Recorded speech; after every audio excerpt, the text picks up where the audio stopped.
Welcome to the Hammer.Bet Monday Night Football same game parlay.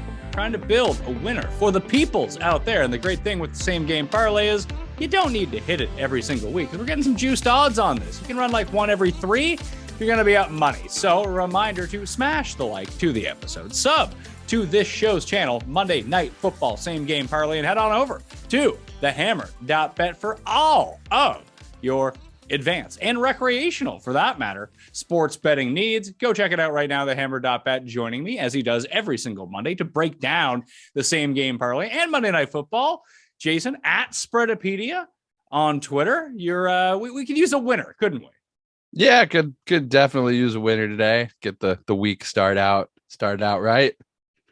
Well, let's head on over to DraftKings Sportsbook and see what we got going. I already have the same game parlay tab opened up. Currently, the Niners are still favored at home by 1.5. 42.5 is the over/under. Do you have a lean on the game either way? Like, do you want to throw a Rams money line into this? Because I like the Rams here. I like Rams. I like the under. You can see I'm wearing a Ram shirt right here. So definitely lean towards the Rams today. All right, so we're going to lean towards the Rams in this circumstance. And do you want to throw on the under? Do we want to juice that up a little bit? Do we want to say like Rams money line under 45.5, something like that? Because the only reason I mention that is both these teams have top 5 run defenses, at least so far in 2020. The Niners pass defense, pretty good. The Rams pass defense, not so good, but I would guess that the Rams are going to do that thing where they run on first down every single time for 0 yards or negative yards, and then they have to get into their passing game. So I'm going to start out by adding one to the list right off the hop. It's going to be a receiving prop, and the guy who absolutely annihilates the San Francisco 49ers will go with Cooper Kupp over 99.5 receiving yards. Went for an average of like $125 against him in 3 games last year. They just have no answer for Cooper Kupp. And with their just diminished offensive line at this point, getting the ball out quickly, you'd think like, oh, maybe it's Cam Akers out of the backfield. Maybe it's Higbee. It's like, no, it's going to be Cooper Kupp. That's going to be it.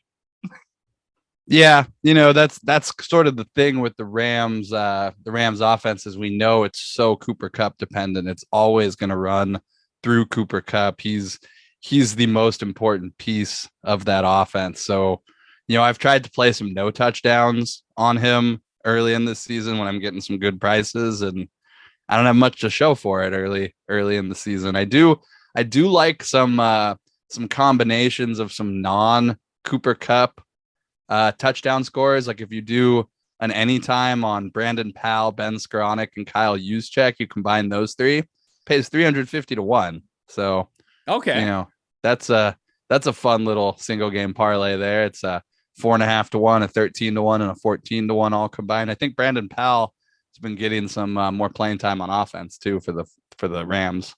All right, so yeah, we'll throw that one in as a separate. I don't think we need to start juicing. Yeah, throw that one in separate. 350 to 1 on a 3-team touchdown, 3-guy touchdown score parlay. Not bad. 100 to win 35,000. Yeah, I mean, 1 to win 3,000 is still not bad either. 1 to win 300. If you're just putting $1 on it, you're fine in that circumstance. So for the actual same game parlay, are there any you like Barbara Stanwyck or whatever the hell that guy's name is, Skoranek to score a touchdown? Do we like him over yardage? Because I don't in this game. I like him under stuff.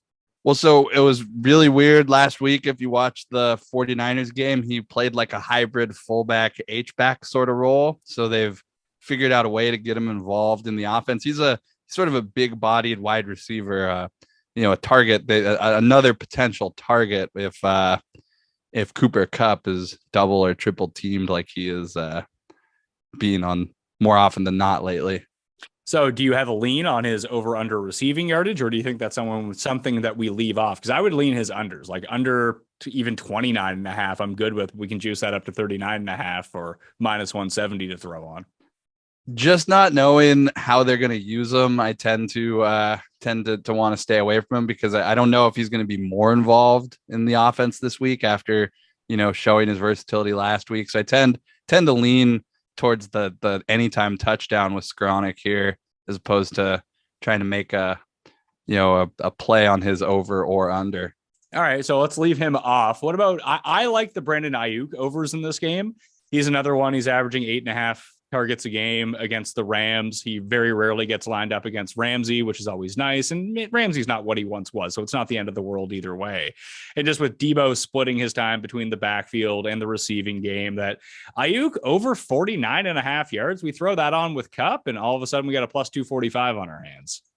Yeah, I like that. I think one of the deficiencies with the Rams is their defensive backfield. They're kind of throwing a bunch of guys out there and seeing what sticks at this point. So they're definitely matchups that are exploitable, especially with Debo and Kittle, both active and healthy. You got to put Ramsey on somebody, and that means somebody else is likely going to be drawing a rookie or somebody who hasn't played much. So yeah, absolutely, I like that Ayuk over here.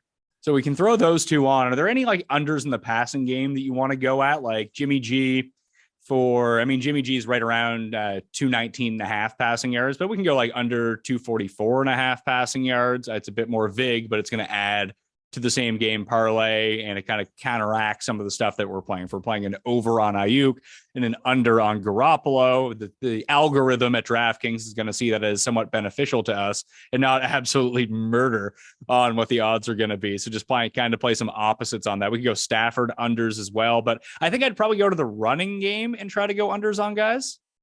Well, I think Stafford is an interesting under. I have a season long under, because I just think as the season progresses, he has an injured elbow and he's not going to be able to throw the ball 30, 40, 50 times a game the way they want him to, or at least he won't be able to do it efficiently. I'm looking at under 249.5 minus 105 here for Stafford.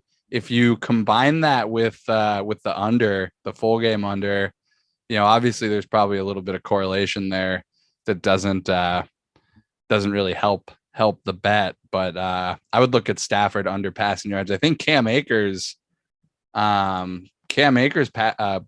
rushing yards would also be an interesting one, but I don't see an under for him here. Do you?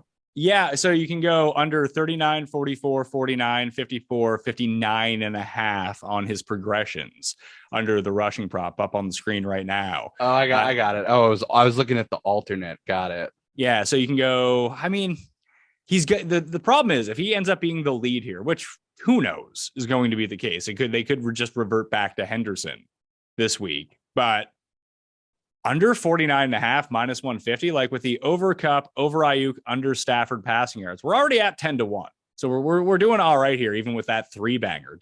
Unless there's something that really jumps out to you, I like those three, that maybe we can just roll with those at 10-1. Because if we throw on Cam Akers, let's say minus 44.5, we do get it up to 22-1. That's nice, but all of a sudden now we're throwing a lot of potions into the cauldron now. Yeah, the only thing I'm looking, I just see it the correlation with the under and the unders. It's not giving us a great number. Like it's definitely deflated. But if we throw the game under onto that as well, I believe it gets it up to 22-1. That's a little better. I do like the full game under. The full game under is only 18-1. Okay, that's not bad. I think I actually do like the full game under. I think this is going to be a slower pace sort of game. I don't think the 49ers want to give the Rams extra possessions and whatnot. All right, well, that gives us a four banger, 18-1. Cooper Kupp over 99.5 yards. Ayuk over 49.5 yards. Matthew Stafford under 249.5, and the 42.5 total under of the game pays 18-1. Are you good with that? Yeah, I just looking a couple other things real quick. I'm looking the last 2 weeks. Stafford only threw 25 times versus the Cardinals last week. Actually landed 249 yards exactly. 272 yards against the Falcons. Threw a little bit more late in that game. The only other guy I'd look at is Henderson, the running back on the Rams. Maybe we add one of his unders. It looks like he's kind of not really doing much the last couple of weeks. I saw 4 carries for 17 yards versus the Cardinals. Before that, he had 10 for 47 against the Falcons. I'm kind of wondering if Cam Akers isn't going to get slightly more work at his expense this week. So we can kind of even overinflate this one a little bit if we like the under. I mean, we can go straight up. That juices it up a bit. We can go under 34.5.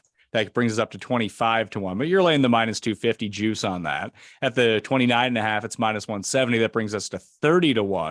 And if you get to 24.5, it's minus 110. That makes it 40-1. How greedy do we want to be with one of these unders? Well, I like the Henderson under more than the Cam Akers under if I had to pick one of them. But yeah, it's just how greedy do you want to be with the unders? Let's just look how much are the Rams running recently behind their crappy offensive line. They ran 20 times versus the Cardinals. They ran 27 times. Oh no, sorry, 26 times versus the Falcons. So last 2 weeks, their running game is definitely taking a seat to the passing game. We're looking 26 rushes, 36 pass attempts, 25-20. So this is a pass first offense. It wouldn't hate taking the unders on the running backs here. All right, so let's go Darrell Henderson under 29.5, and we can go Cam Akers, under 54.5. We're up to 45-1. Not bad. I like that. 45-1 is a pretty big payoff for a same game parlay on Monday night. Yeah, there we go. I mean, I would probably I think I'm going to play this one, and I'll probably just play the first 3 legs, the Kupp, Ayuk, and Stafford, or maybe with one of the running backs under. I like to keep myself around like 10-1. I tend to win more of those ones. Although last Monday, I hit a 25-1er, so hopefully I can read this game as well as I did Giants Cowboys, although that game just reeked of overs because everything was depressed. Might need to go the other way on this one and try to cash the 45-1. Let's do it. You ready? Yeah, and don't forget Skowronek, Powell, and Juszczyk. Three of those guys parlayed pays 350-1, so got to hit that too.